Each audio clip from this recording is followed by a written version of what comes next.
तो देखिए, लगातार एक के बाद एक अपडेट्स हम आपको दे रहे हैं। पड़ोसी मुल्क श्रीलंका में लगातार आर्थिक संकट गहराता जा रहा है और लोग सड़कों पर उतर रहे हैं। चलिए फटाफट अंदाज में एक नजर डाल लेते हैं श्रीलंका में मचे इस सियासी संकट से जुड़ी बड़ी खबरों पर।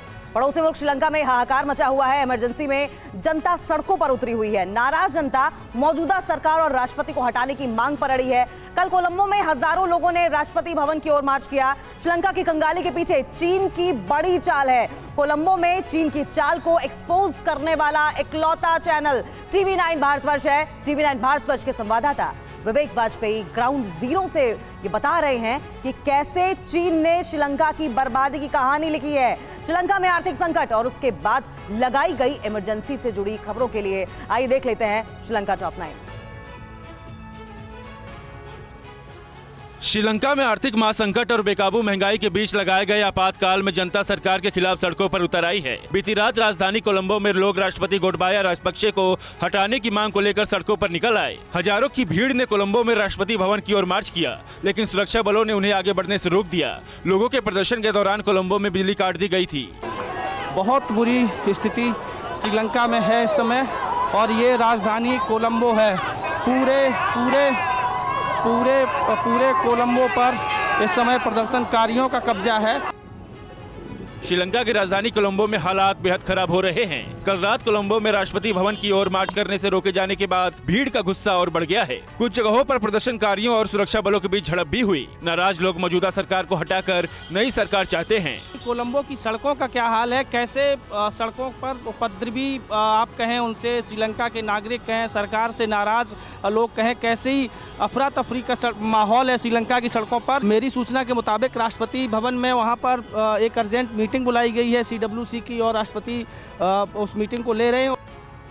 बीती रात कोलंबो की सड़कों पर श्रीलंका की नाराज जनता राष्ट्रपति गोटबाया राजपक्षे को हटाने के लिए नारेबाजी करते रहे। राष्ट्रपति गोटबाया के खिलाफ यहाँ पे ये Gotabaya go home, Sajid stay home, Anura don't even, ये सब होर्डिंग लेके लोग आए हुए हैं। कोलंबो है और कोलंबो में इससे बदतर स्थिति नहीं हो सकती है। पेट्रोल प्राइस बहुत बढ़ा है, खाना भी नहीं है। गवर्नमेंट से क्या चाहते हो? नया गवर्नमेंट चाहिए भाई। इस बीच राष्ट्रपति के प्रेस सेक्रेटरी ने TV9 के सवाल पर कहा कि राष्ट्रपति इस्तीफा नहीं देंगे, हम सभी समाधान निकालने में जुटे हैं। श्रीलंका की नाराज जनता अब किसी भी हाल में मौजूदा PM महिंदा राजपक्षे और राष्ट्रपति गोटबाया राजपक्षे को देखना नहीं चाहती। बीती रात कोलंबो की सड़कों पर उतरी जनता ने PM आवास के सामने प्रदर्शन किया। लोगों ने राजपक्षे के खिलाफ जमकर नारेबाजी की। उधर उग्र प्रदर्शनकारियों की भीड़ विपक्ष के सांसद रोशन रणसिंघे के घर पर तोड़फोड़ भी की। इस बीच कोलंबो के हाईकोर्ट ने PM महिंदा राजपक्षे को 8 अप्रैल को पेश होने के लिए समन भेजा है। श्रीलंका में जारी संकट के बीच विपक्षी पार्टियों ने राष्ट्रपति गोटबाया राजपक्षे की अंतरिम सर्वदलीय सरकार के गठन के प्रस्ताव को खारिज कर दिया है। श्रीलंका की दो मुख्य विपक्षी पार्टी SJB और JVP ने राष्ट्रपति से ही पद छोड़ने की मांग की है।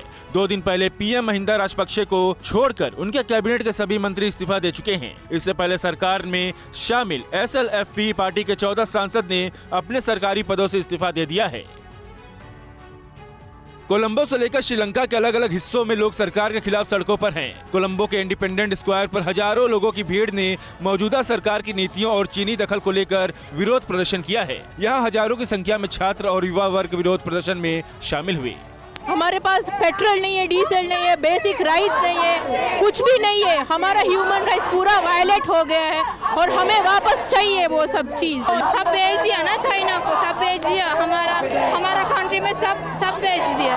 हमको नहीं चाहिए ये गवर्नमेंट, हमको नया गवर्नमेंट चाहिए। महिंदा राजपक्षे, गोटबाया राजपक्षे या राजपक्षे परिवार जो है उसने श्रीलंका को बर्बाद कर दिया है और इन नेताओं ने, यहाँ की सरकार ने श्रीलंका को चाइना के हाथों गिरवी रख दिया है। चीन ने तमाम बड़े इलाकों पे यहाँ पे कब्जा किया है।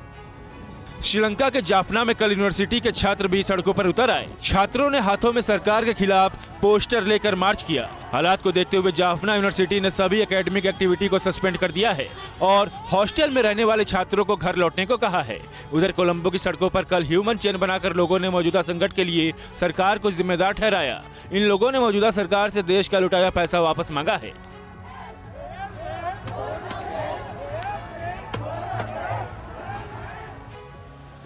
श्रीलंका के भारी कर्ज में डूबने के पीछे चीन की भी बहुत बड़ी साजिश है। कोलंबो में राष्ट्रपति भवन के ठीक सामने समंदर के किनारे चीन अपना पोर्ट सिटी बना रहा है।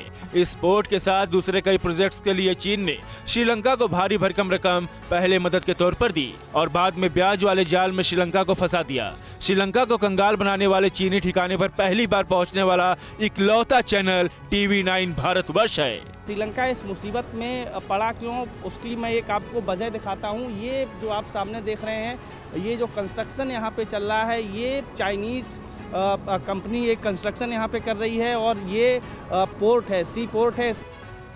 श्रीलंका की राजधानी कोलंबो में खाने पीने के सामानों के साथ पेट्रोल डीजल की भारी किल्लत है, लेकिन 36 घंटे के कर्फ्यू के बाद कल जब थोड़ी ढील दी गई तो पेट्रोल पंपों पर लोगों की लंबी कतार लग गई। और लोग बोलेगा तो डीजल नहीं आया, फिर कल तक रुकना पड़ेगा। इधर कभी कभी 2-3 दिन रुकता है। 2-3 दिन भी रुकना पड़ा। हाँ सही है, बड़ा गाड़ी आएगा तो 2-3 दिन रुकता है। इस बीच श्रीलंका की मदद के लिए पेट्रोल डीजल की बड़ी खेप भारत भेज चुका है और उसके साथ ही चावल भी भेज रहा है।